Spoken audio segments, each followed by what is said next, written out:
Hello everyone. Grammar classes విని విని bore అయిపోయింది కదా మీ అందరికీ.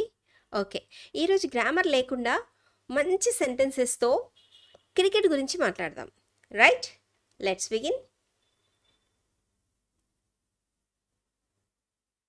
క్రికెట్తో ఇంగ్లీష్ నేర్చుకుందాం, క్రికెట్ చూస్తూ ఇంగ్లీష్ నేర్చుకుందాం. రైట్, విరాట్ కోహ్లీ బ్యాటింగ్ చేస్తున్నాడు. దీన్ని మనం ఇంగ్లీష్లో Virat Kohli is batting. Virat Kohli is batting. Rohit Sharma 6 కొట్టాడు. రోహిత్ శర్మ 6 కొట్టాడు. Rohit Sharma hit a 6. Rohit Sharma hit a 6.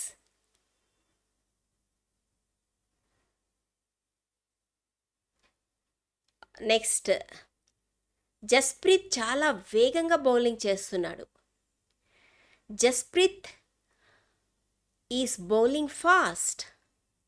Jasprit is bowling fast. Kohli ఎంత మంచి షాట్ కొట్టాడో.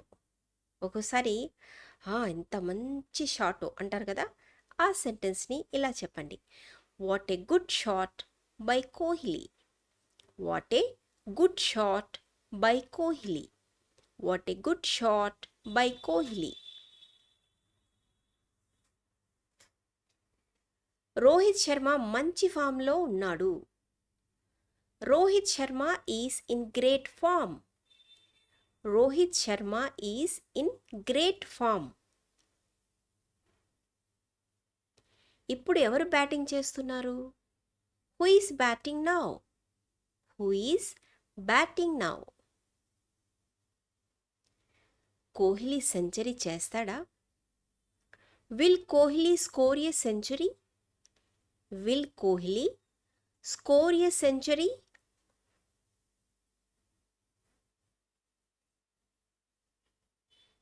రోహిత్ శర్మ 6 కొట్టాడు.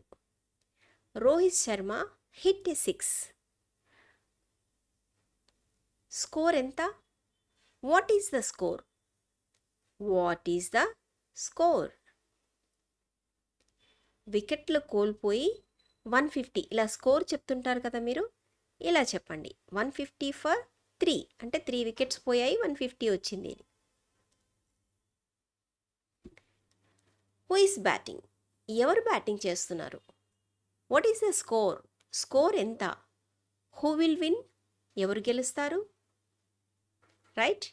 సో ఈ చిన్న క్లాస్, ఈ సెంటెన్సెస్ని ఉపయోగిస్తూ మీ ఫ్రెండ్స్తో క్రికెట్ గురించి మాట్లాడండి. Okay, thank you so much. Please like and subscribe and hype కూడా చేయండి అమ్మా. Thank you so much.